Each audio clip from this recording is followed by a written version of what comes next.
choose to stand and make our faith our priority, there is also the danger of being sacrilegious in interacting with different entities.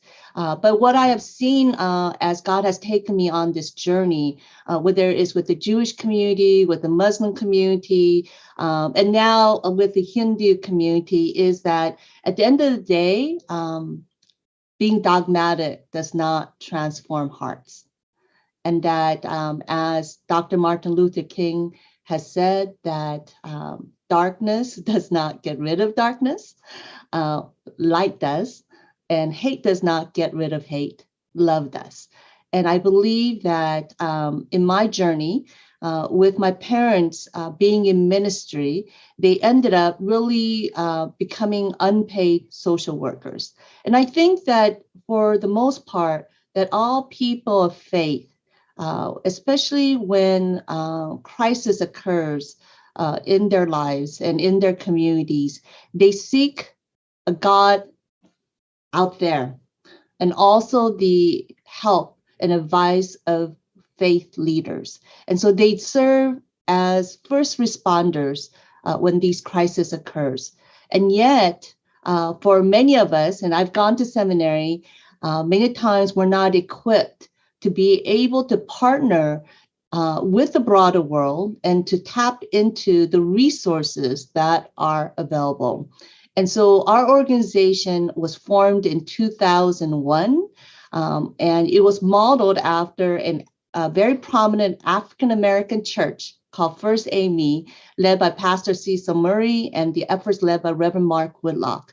And I saw this amazing model in which when they partnered with the broader community, they were able to tap into those resources. Their offering was $3 million, but they brought in an additional $12 million.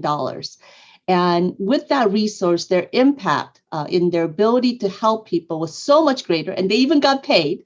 But more important than that, I saw that these various stakeholders who would never usually talk about God or about communities of color or some religious institution started to laud the work of this church because of their vested interest in seeing the church's success because of their partnership. And because of the lauding of these churches, of this church, the church's reputation grew and their influence and welcome grew, and they were invited to the decision-making room.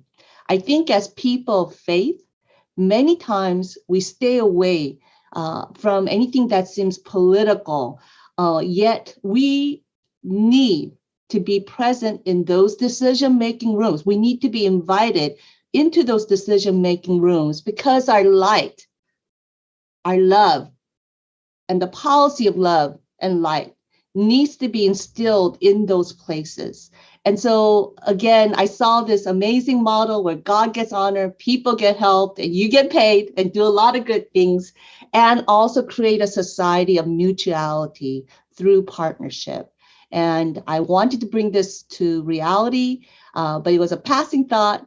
But many miracles later, our organization formed. We have had over 800 partners from White House to Fortune 500 to various ethnicities as well. And we have helped people on a very practical level, as well as equipping religious and faith leaders how to engage with the broader community. I am grateful to the various different interfaith leaders who have welcomed me into their fold.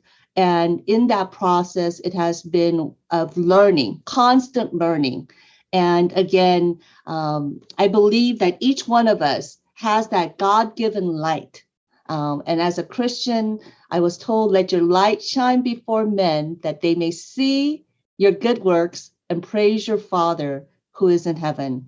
And so for each one of us, we have a father figure, we have a God figure that we all lean and seek and trust.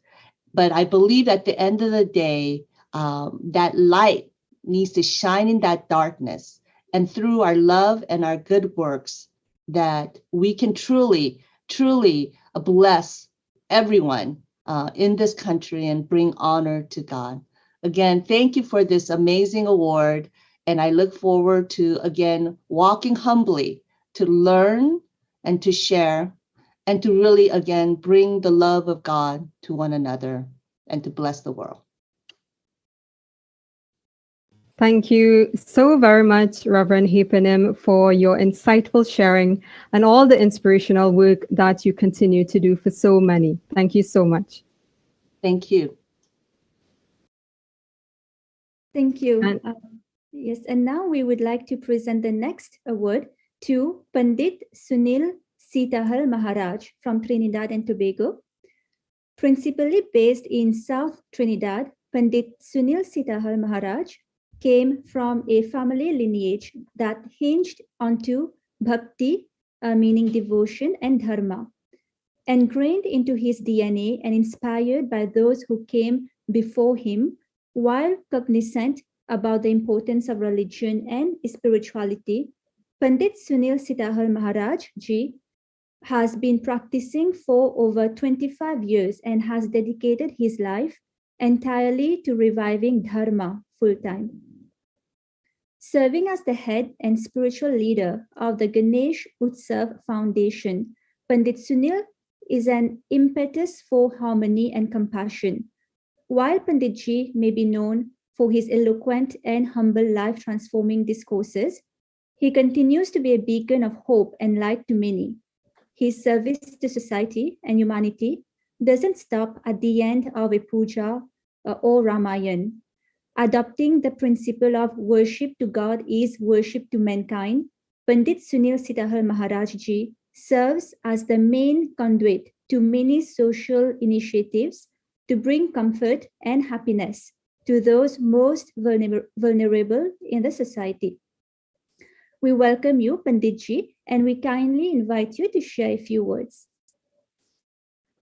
Sitaram, my adorations and frustrations at the feet of His Divine Holiness, the Supreme Pontiff of Hinduism, Sri Jagat Guru Sani Dama, His Divine Holiness, Bhagwan Nithyananda Paramashivam.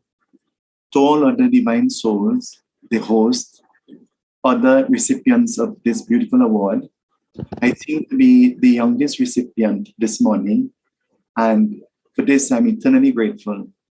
I'm happy to receive this KAILASA Dharma Jyoti Religion and Worship Award this morning.